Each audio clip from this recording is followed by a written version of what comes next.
Para saudara dan saudari yang Tuhan cintai, selamat pagi dan selamat bertemu lagi dalam Renungan Harian dari Paroki Santo Fransiskus Assisi Apio, edisi hari Senin, tanggal 24 Juni 2024. Hari ini Gereja Semesta merayakan Hari Raya Kelahiran Santo Yohanes Pembaptis.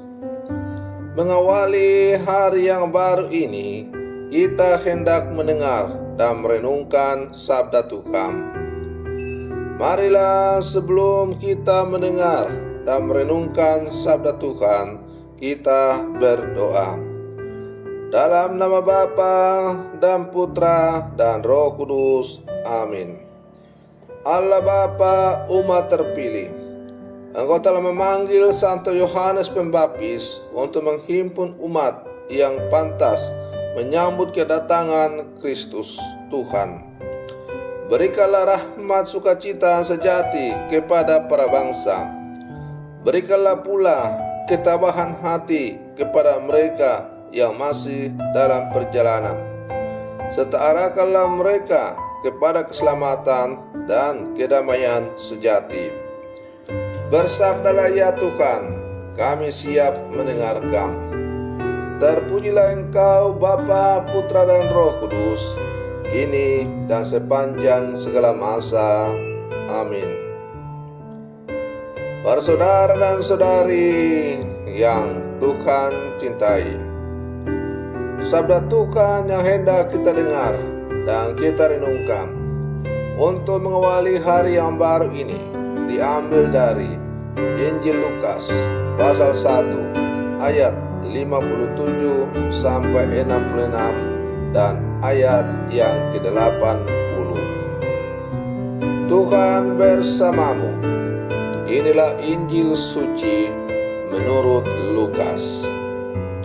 Pada waktu itu genaplah bulannya bagi Elisabet untuk bersalin, dan ia melahirkan seorang anak laki-laki. Ketika para tetangga serta sanak saudaranya mendengar bahwa Tuhan telah menunjukkan rahmat-Nya yang begitu besar kepada Elisabet, bersukacitalah mereka bersama-sama dengan dia. Maka datanglah mereka pada hari yang ke-8 untuk menyunatkan anak itu, dan mereka hendak menamai dia Sakaria menurut nama ayahnya. Tetapi Elisabet ibunya berkata, "Jangan, ia harus namai Yohanes." Kata mereka kepadanya, "Tidak ada di antara sanak saudaramu yang bernama demikian." Lalu mereka memberi syarat kepada Sakaria untuk bertanya nama apa yang hendak ia berikan kepada anak itu. Sakaria meminta petulis lalu menuliskan kata-kata ini. Namanya adalah Yohanes. Dan mereka pun heran semuanya. Seketika itu juga terbukalah mulut Sakaria dan terlepaslah lidahnya. Lalu ia berkata-kata dan memuji Allah. Maka ketakutanlah semua orang yang tinggal di sekitarnya, dan segala peristiwa itu menjadi buah tutur di seluruh pegunungan Yudea. Semua yang mendengarnya merenungkannya dan berkata, "Menjadi apakah anak ini nanti? Sebab tangan Tuhan menyertai dia." Anak itu bertambah besar dan makin kuat rohnya. Ia kemudian tinggal di padang gurun sampai tiba harinya ia harus menampakkan diri kepada Israel.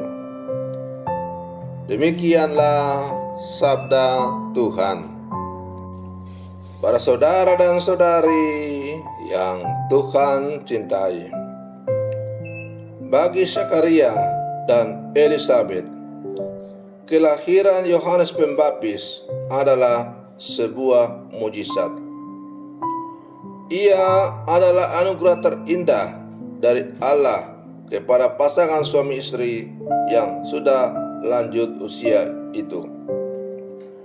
Hari ini kita merayakan kelahiran Yohanes Pembaptis.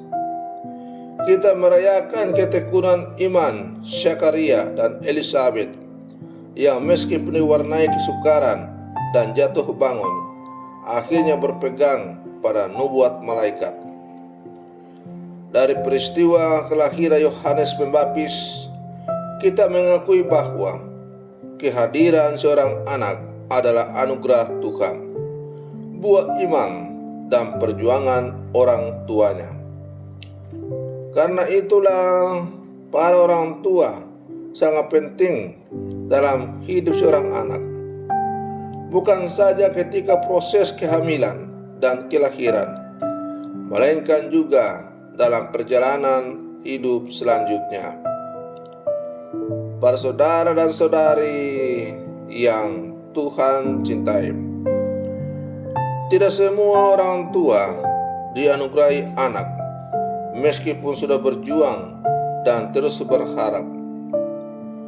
Kita diundang untuk memberikan dukungan doa dan moral bagi mereka, meyakinkan mereka bahwa meskipun belum dikaruniai anak, sebagaimana kesaksian Yohanes Pembaptis, kesaksian hidup mereka sebagai suami istri sangat berharga di tengah generasi yang semakin sulit untuk menghargai komitmen hidup perkawinan. Bagi pasangan suami istri yang tertimpa musibah sehingga mengalami keguguran, kita pun perlu hadir dan senantiasa mengulurkan tangan menolong mereka untuk bangkit dan meneruskan kehidupan.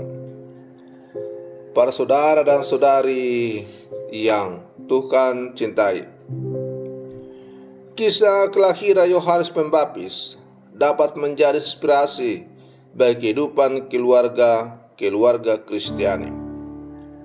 Dalam hidup ini, setiap keluarga Kristiani memerlukan keberanian dan prinsip, entah dalam hubungan dengan iman akan Allah, atau juga dalam hubungannya dengan realitas sosial. Elisabet dan Zakaria berani menanamkan iman yang benar, harapan yang unggul, serta kasih yang sempurna dalam diri Yohanes. Karena itu setiap keluarga Kristiani harus menjadi tempat yang subur bagi bertumbuh kembangnya iman, harapan, dan kasih akan Allah dan sesama dalam diri seorang anak. Sebab pertumbuhan dan perkembangan seorang anak dalam keluarga sangat ditentukan oleh lingkungannya, sangat ditentukan pula oleh penyertaan dan pemeliharaan Allah. Para saudara dan saudari yang Tuhan cintai, sebagai murid-murid Yesus yang hidup zaman sekarang, kita diajak untuk berlangkah maju bersama, semakin menghayati contoh teladan iman dari Elisabet dan Zakaria dalam menjalani kehidupan sebagai orang beriman. Maka mari kita berlangkah maju bersama, berpegandengan tangan, selalu memupuk, memelihara, semakin menumbuh kembangkan kehidupan beriman kita, agar kita semakin bertumbuh dalam iman, dan akhirnya iman kita itu semakin mewarnai kehidupan kita, dan pada akhirnya dunia semakin berada dalam cengkraman kasih Allah, karena semua manusia yang hidup di dunia ini juga dicengkram oleh kasih Allah yang begitu luar biasa. Semoga permenungan saya untuk mengawali hari yang baru ini semakin menghantar kita menjadi murid-murid Yesus, keluarga-keluarga kudus dari Nazaret, sebagaimana ditunjukkan oleh Zakaria dan Elisabet. Selamat pagi, Tuhan Yesus memberkati.